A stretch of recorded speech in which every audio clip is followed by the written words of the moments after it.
Listen to this podcast now on the Red Apple Podcast Network. Why is the middle class shrinking? Why are people facing an affordability crisis while marginalized individuals called informals grow in numbers? Join me as I travel the world, speaking with people living in invisibility, the leaders working to solve it, and uncovering the hard truths shaping our economy and daily reality.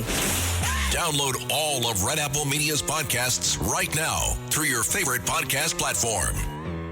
Listen, all you New Yorkers. Taxi. Okay, we're looking around. This is the 77 WABC minicast. Let's continue talking about what's going on with voter integrity or lack thereof in the voting process. John Fund with the National Review joins us. John, you wrote a big column in the National Review saying California's election system is a disgrace. You just heard from the U.S. Attorney. What's your reaction?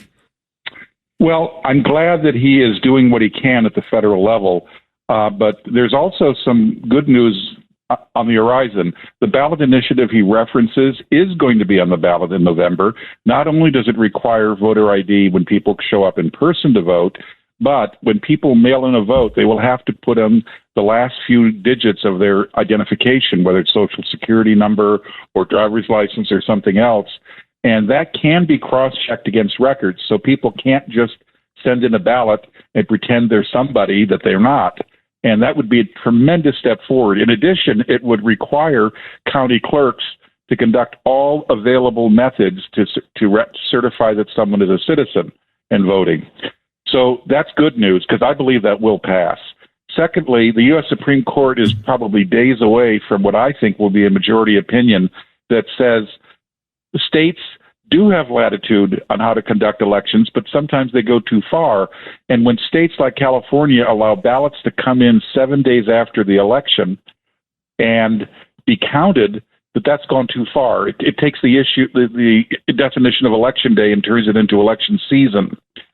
So those are two pieces of good news. And let me tell you, the 7-day rule is very important to get rid of that. Because as it is right now, and sit down because you won't believe this, if a ballot comes in without a postmark, and the post office does not postmark all first-class mail now, so if the ballot comes in without a postmark, if the voter has just scribbled a date somewhere on the ballot or near the ballot or on the envelope, it is counted. Wait. No, that's exactly. John is exactly right. Wait, so they if it's scribbled somewhere, not officially postmarked, that's exactly right. That's still considered. You put in whatever dates you want, oh my God. And they deem it legitimate. It's awful. John. What that means, of course, is if you know how many votes you need to win. Exactly. Let's just say there's a race in Los Angeles for some office, let's say mayor, and on election or night, governor, right? Or whatever. Let's just say a random office. And you know how many votes you're behind, you have 7 days for your friends or the people down on Skid Row to help you. That's exactly right. And mail in ballots. Wow. Yeah, I mean, there's no. Now it gets even all worse. Our listeners, we got millions of listeners out there. All I could say is, wow. I mean, that's it gets shocker. even worse. Oh, no. It gets even worse. Oh, no. Let's say you have a ballot that comes in and the person, doesn't have any hands, is illiterate, is psychotic, whatever it is, they can't sign their signature.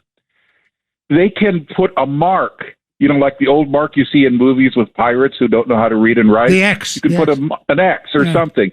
If you put the mark there, all you need is a witness to sign it underneath your mark, and that ballot will be counted. The witness's signature does not have to be legible, and there's no address, there's no phone number, and the witness does not have to be verified. So he can use two X's. Maybe. The point is, this system is purposely designed to fail. And it is purposely designed, as the U.S. Attorney said, it is purposely designed so that it is so confusing and chaotic, you will never be able to tell when the incompetence ends and the fraud begins.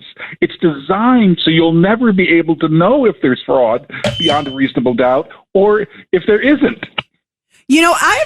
We're talking obviously about California here.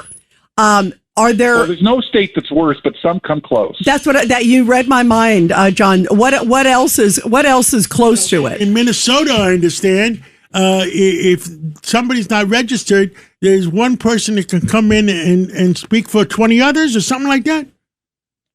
Well, actually, Bob Beckel, who was Walter Mondale's campaign manager. Oh, yeah, sure. I knew Bob. He is now deceased. Yep. I have the Novak rule on sources. As people tell me something off the record, if they're dead, it's all bets are off. Hey, that's a good deal. That is a good deal. And so he told me once in a Fox green room, he said, did you know that Ronald Reagan actually won all 50 states in 1984 when he ran for re-election? And I said, no, he lost Minnesota. And he said, no, we stole it. And he said, we busted students from other states. They showed up. People vouched for them. And, Mondale only won by 4,000 or 5,000 votes. Reagan won the majority. He was such a gentleman, and Reagan said to his aides, well, only George Washington has won every state. I don't want to go to court to challenge and match George Washington's record. Let it go. But imagine that. Oh, my God. And From Bob. I swear Bob told that to me, and he's told others. There are other witnesses. And you know what the problem, John? Wow. The problem is, given the election that's going on now with respect to L.A. mayor and the governor of the state of California, even if this gets down the political road for a change, it's not going to change the results of who wins now. Well, look, every progress begins with a single step. And if we get a Supreme Court decision that throws out the 7-day rule in every state, because other states have a similar rule, and we get voter ID that actually matters with mail-in voting, that will, in the future, looking forward, will be a major, major improvement. And by the way, I think there's going to be developments on this every day, and I'd be happy to come on, a couple times more. Oh, yeah. Absolutely. Because this is a complete and total outrage, but it is so blatant. The votes that are coming in these latest batches, or if you look at a dot matrix of where they're coming from the same neighborhoods where Spencer Pratt said that's where the homeless are, and that's where the homeless will do anything for a pack of cigarettes or some drugs or something. So 7 days after the election. Yeah, with not even legible. These batches come in. These are the batches that are counted now are the ones coming in on election day. In other words, they were literally dropped off at drop boxes or at in the mail on election day. But we can pinpoint where they were coming from, and they're coming from right downtown, the worst part of the homeless areas. Wow. Now, that's not proof, but it's called a clue. Yeah. By the way, John, we were just hearing from Bill Asaley, the U.S. attorney, about also the ballot harvesting too. It's like you go over to a homeless guy, hey, you want to sign? Oh, yeah. Good. Okay, here. They go to nursing homes too. Right, nursing homes too. Right. And drop boxes. 10 years ago, ballot harvesting was illegal in California. It was changed by the legislature on purpose. And what happens is there's no limit to how many ballots you can collect. And by the way, there are examples of people who go door to door when people have gotten their mail-in ballots. They go door to door and they say, we understand you've gotten the ballot in the mail. We're here to help you fill it out.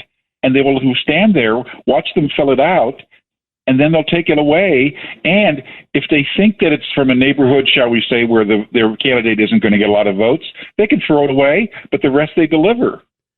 What could go wrong there? This is amazing. I feel like we're in beyond third world country in California, the way this. John, you got to come back as soon as you have an update. You got to let us know. Thank you very much. I'll have another update. Oh, yeah. Message me, John. We'll get you on. Thank you. Take care. Roger Stone here. Your dollars are losing ground, but gold isn't. American Sovereign Bullion helps you protect your wealth through real, tangible assets. Through their nationwide wholesaler network, you get some of the best pricing on gold and silver delivered straight to your door. Since 1912, the U.S. dollar has lost 97% of its purchasing power. Meanwhile, gold continues to prove its strength. So call 844-272-2428. That's 844-272-2428. Or visit dyingdollar.com. Request your free gold and silver guide. That's dyingdollar.com.